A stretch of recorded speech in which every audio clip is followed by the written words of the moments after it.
Pemirsa, perseteruan antara Kartika Putri dengan Dr. Richard Lee hingga kini belum juga menemukan titik terang.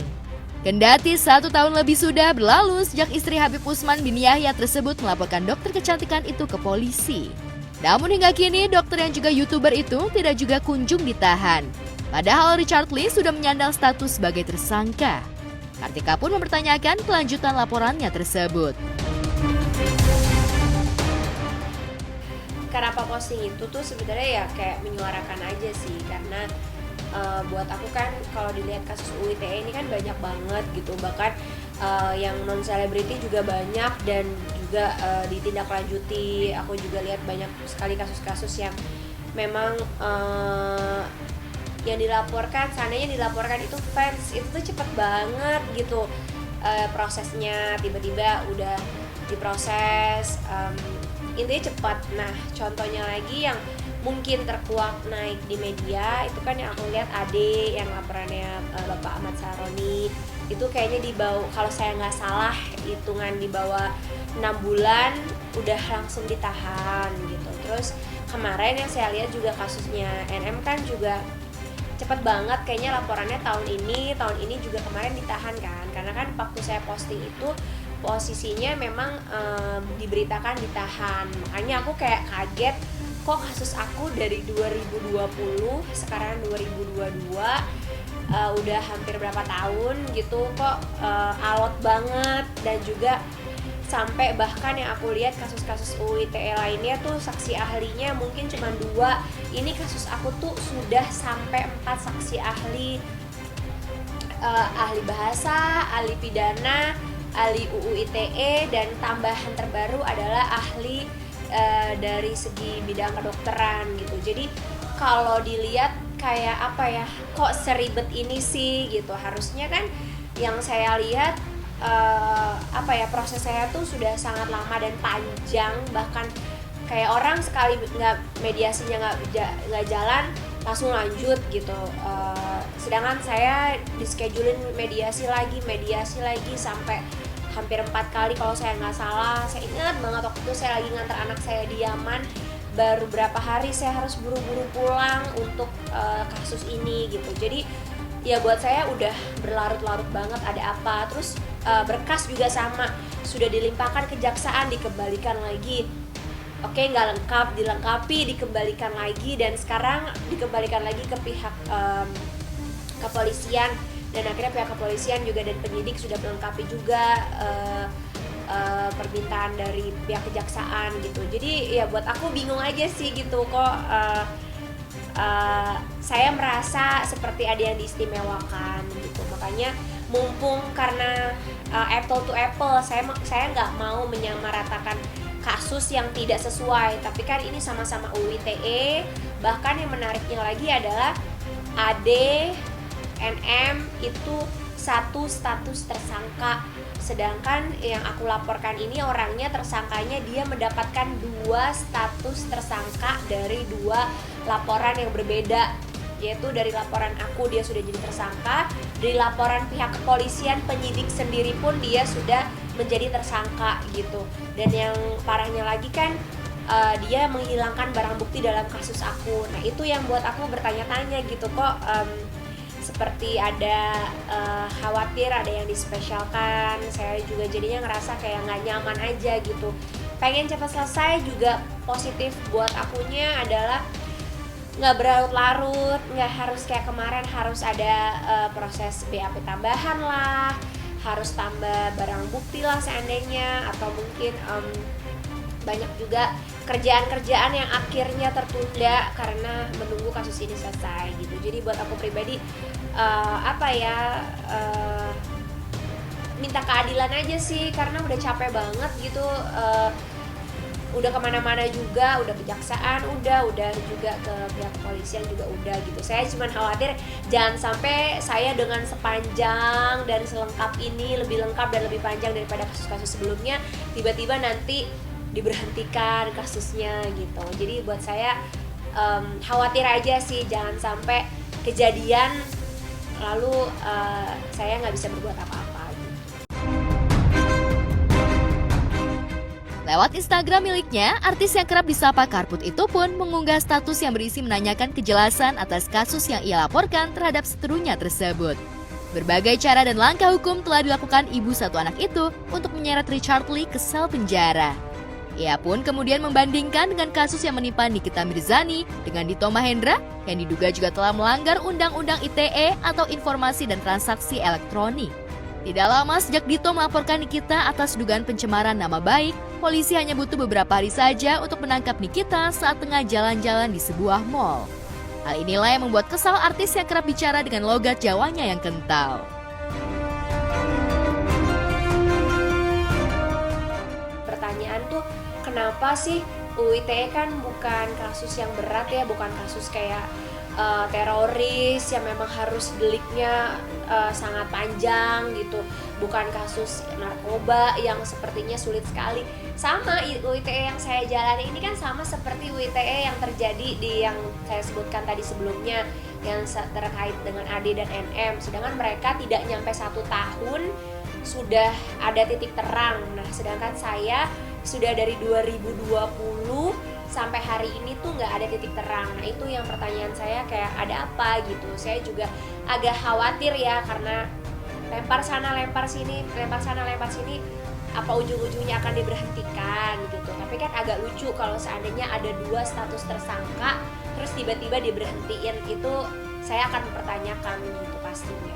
Update-nya dari kejaksaan dikembalikan lagi di pihak kepolisian untuk diminta dilengkapkan lagi. Kalau secara barang bukti saya rasa sudah sangat lengkap. Ternyata saya juga bertanya kepada pihak penyelidik apa yang diminta. Ternyata minta lagi saksi tambahan lagi, diminta lagi saksi ahli, dan itu sudah dipenuhi juga gitu. Jadi buat saya tinggal menunggu lagi. Mudah-mudahan dari pihak Kejati juga bisa menindak dengan cepat dan tegas dan sesuai dengan prosedur hukum, dan juga tidak ada yang diistimewakan gitu. Karena saya terganggu dari segala lini. Saya punya keluarga besar, saya punya suami yang saya harus jaga nama baiknya, karena penggiringan opini pada saat itu sangat luar biasa, berakibat ke mental saya, berakibat ke anak-anak saya dibully, berakibat ke karir saya juga, pekerjaan saya, dan citra nama baik saya. Jadinya lah kepriwe bapak kayak gitu. Jadi makanya saya harus menuntaskan. Siapapun tanpa pandang bulu, apabila melakukan illegal access, apabila berbuat seenak-enaknya melanggar peraturan hukum, ya akan dihukum. Karena aku ngerasa bingung dan bertanya-tanya sebagai warga negara yang sama gitu kan. Saya bilang, kok yang ini nggak nyampe setahun, yang ini nggak nyampe setahun, kok kasus saya udah bertahun-tahun, udah gitu ditangkap 2 kali, dilepaskan lagi. Bahkan kan kalau kita compare, Nikita ditangkap, dia kooperatif banget ya, meskipun di tempat umum dia nggak ada drama, dia langsung ikut ke mobil polisi. Kalau kita flashback lagi ke belakang, pada saat tersangka yang ditangkap kan, dia bahkan membangun opini publik yang berbeda seperti yang kenyataannya gitu, juga tidak kooperatif gitu. Ya itu yang jadi pertanyaan saya, makanya agak kaget kemarin. Saya pikir Niki juga ditangkap dan ditahan gitu, padahal menurut saya dia cukup kooperatif. Kenapa yang tidak kooperatif justru bisa lepas? Akhirnya dilepas, ya saya oke, ini masih sama gitu. Itu aja sih. Seperti diketahui, perseteruan Kartika Putri dan Richard Lee terjadi sejak pertengahan 2021 lalu. Mulanya, Karput dianggap membela krim muka abal-abal usai tampil di kanal YouTube dengan produk yang direview buruk oleh Richard Lee. Tidak terima dengan komentar negatif Richard Lee, Karput kemudian melaporkan lawannya tersebut atas dugaan pencemaran nama baik. Di tengah bergelut dengan kasus hukum, Kartika Putri merasa bersyukur. Pasalnya, kasus yang tengah dihadapi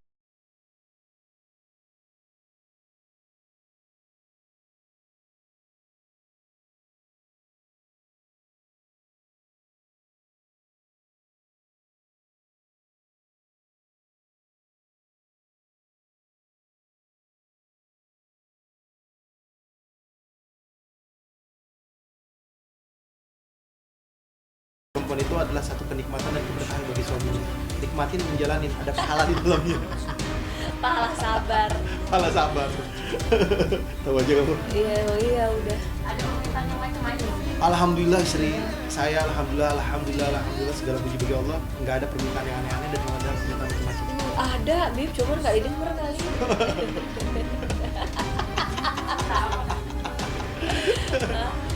Aku aja biar tahu diri, biar ingat.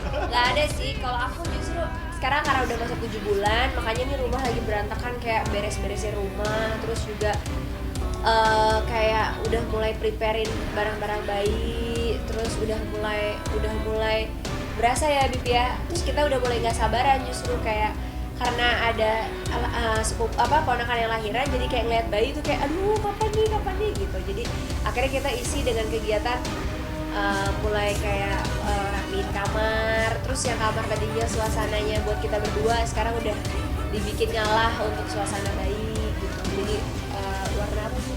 Pink. Jadi warna pink karena kan dua yang lagi tidur sama kita anaknya perempuan gitu. Masalah hukum yang dihadapinya ia anggap sebagai cobaan hidup yang memang harus ia hadapi bersama dengan suami. Hal itu juga menjadi keberkahan tersendiri bagi pasangan yang bakal dikaruniai 2 anak itu. Lantas benarkah Karput mengalami ngidam saat hamil anak kedua? Harus istighfar aja ujian karena rugi banget sih. Aku waktu itu momen lagi nyusuin Kalisa kan udah dirugiin nih sama kasus ini. Jadi kayak nggak mau rugi lah. Aku harus jadi wanita yang pintar memilah-milah mana urusan keluarga yang harus aku prioritasin yang jauh lebih bermanfaat sama ujian kehidupan yang memang ya setiap orang hidup kan ada ujiannya. Aku mikirnya kayak gitu aja. Jadi bedain gitu. Iya coba. Enggak, jadi sebenarnya yang aku bilang kalau Habib itu mikirnya panjang kan, kayak buat kita meskipun punya anak banyak, hubungan suami istri itu harus tetap kualitasnya bagus terus Dan harus dijaga. Kalau misalkan istrinya nggak mood, ya mood-moodin. Di situ keberkahannya. Maksudnya apa nih? Tahu. Intinya kayak gitu sih, kayak kan kita punya banyak anak, belum nanti anak sekolah, les, itu kalau di rumah kan pasti kita fokusnya udah banyak nih. Anak mau makan, udah sholat belum, udah hafalan belum, banyak lah yang pastinya buat kualitas kita berdua itu kayak kurang. Makanya kalau ditanya kenapa sih jalan-jalan terus, sebenarnya itu cara kita sih menjaga keharmonisan keluarga gitu. Karena kalau kita nggak jaga, mau siapa lagi yang jaga? Betul. Terus yang kedua, jangan sampai udah renggang baru mau diperbaikin tapi udah sama-sama kayak gitu. Makanya Habib juga tetap intinya adalah jangan pernah ada kata-kata mood, karena mood itu adalah syaitan yang mengganggu sehingga membuat pikiran kita tuh malas ini itu dan lain sebagainya, akhirnya timbulnya kerenggangan. Jadi nggak ada mood, oke. Buat saya pribadi kayak makanya luangin waktu selagi bisa ya udah bismillah gitu. Kayak ya biar harmonis aja ya gitu. Setuju. Ya kan? Nah karena belum ada apa-apaan, jadi kita beli di sana. Sebenarnya enggak sih. Sebenarnya kalau pernah Tapi sebetulnya kita udah dikirim-kirim gitu. Iya, sebenarnya kalau Kita pernah pribadi udah pesan kan sana. kakaknya nggak jauh, cewek juga sebenarnya. Banyak betul sama. Alhamdulillah masih ada barang-barang yang bekas kakaknya gitu. Cuma ternyata aku tipe ibu yang gini, aduh kasihan banget, masa nggak ada yang ini gitu. Makanya tapi kalau aku lebih ke kayak kalau ada rezekinya ya bismillah beli, tapi yang masih bagus daripada mubazir pakai aja gitu.